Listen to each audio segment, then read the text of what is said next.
আসসালামু আলাইকুম রহমতুল্লাহি অবরকাতুহু। সম্মানিত দর্শক,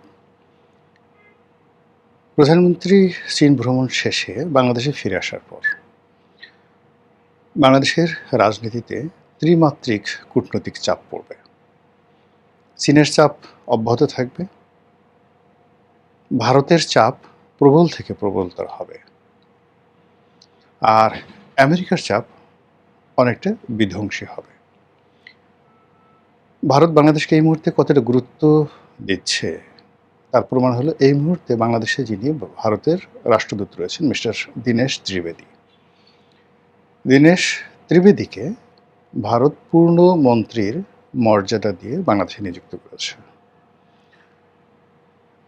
ভারতের বিদেশ নীতির ক্ষেত্রে এরকম ঘটনা কখনো ঘটেছে বলে আমার জানা নেই। কোনো রাষ্ট্রদূতকে এভাবে মন্ত্রীর পদমর্যাদা দেওয়া হয়েছে তাও আমার জানা নেই। কোনো দেশে মন্ত্রী পর্যায়ের রাষ্ট্রদূতকে নিয়োগ দেওয়া আছে বা হয়েছে তাও আমার জানা নেই। এর আগে বাংলাদেশে যারা রাষ্ট্রদূত ছিলেন, মানে আমি যাদেরকে দেখেছি প্রথম থেকে, এরা সবাই পররাষ্ট্র মন্ত্রণালয়ের জুনিয়র এডিশনাল সেক্রেটারি ছিলেন এবং পরবর্তীতে অনেকে সিনিয়র এডিশনাল সেক্রেটারি হয়েছেন। তাদের সবার সঙ্গে, অর্থাৎ 2009 সনে যে রাষ্ট্রপতি ছিলেন তাদের সঙ্গে, 2009 সন থেকে বাংলাদেশে যারা রাষ্ট্রদূত ছিলেন একেবারে 18-19 সন পর্যন্ত, এদের সবার সঙ্গেই ব্যক্তিগত একটা সম্পর্ক, পরিচয়, জানাশোনা ছিল, কারো কারোর সঙ্গে বন্ধুত্বও ছিল। তো সেখানে কী ধরনের ডিপ্লোম্যাটরা আসে তাদের সঙ্গে মেশার ফলে বোঝার সুযোগ হয়েছে। কিন্তু এইবারই প্রথম একজন পূর্ণ মন্ত্রীর মর্যাদা সম্পন্ন ঝানু পলিটিশিয়ান, বাংলা জানা মানুষকে বাংলাদেশে পাঠানো হয়েছে।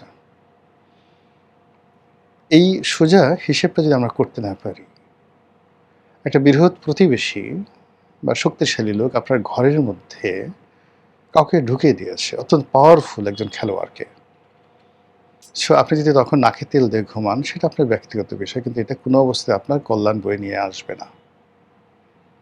আজকের এই ভিডিওতে আমি সেই ভারতের বিষয় নিয়ে আলোচনা করব না, আমি শুধুমাত্র আলোচনা করব আমেরিকার বিষয় নিয়ে। যখন প্রধানমন্ত্রী তারেক রহমান সাহেব মালয়েশিয়াতে যাচ্ছিলেন এবং সেখান থেকে চীন যাওয়ার পরিকল্পনা করলেন, ঠিক সেই সময়টাতে বাংলাদেশে নিযুক্ত মার্কিন রাষ্ট্রদূত মিস্টার ব্রেন্ট ক্রিস্টেনসেন, তিনি পররাষ্ট্রমন্ত্রী ডক্টর খলিলুর রহমান সাহেবের সঙ্গে দেখা করলেন। তার হাঁটা চলা, বডি ল্যাঙ্গুয়েজ, সব কিছুর মধ্যে একটা বিরক্তি ছিল, উদ্বেগ ছিল, উৎকণ্ঠা ছিল।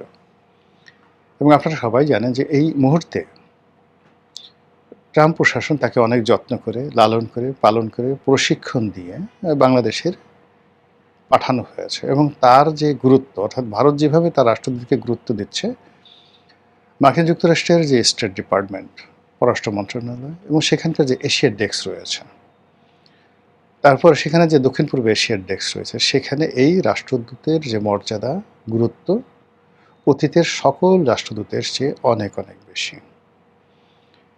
একটা সময় দক্ষিণ পূর্ব এশিয়ার উপমন্ত্রী ডোনাল্ড লু, তার কথা আমরা সবাই জানি, অত্যন্ত ক্ষমতাধর ব্যক্তি ছিলেন।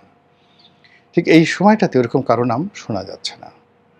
কাজেই এখানে এই মুহূর্তে দিল্লিতে যিনি আছেন মার্কিন রাষ্ট্রদূত, তার চেয়ে বাংলাদেশের মিস্টার ব্রেন্ট ক্রিস্টেনসেন, তার গুরুত্ব আমার দৃষ্টিতে কোনো অংশে কম নয়।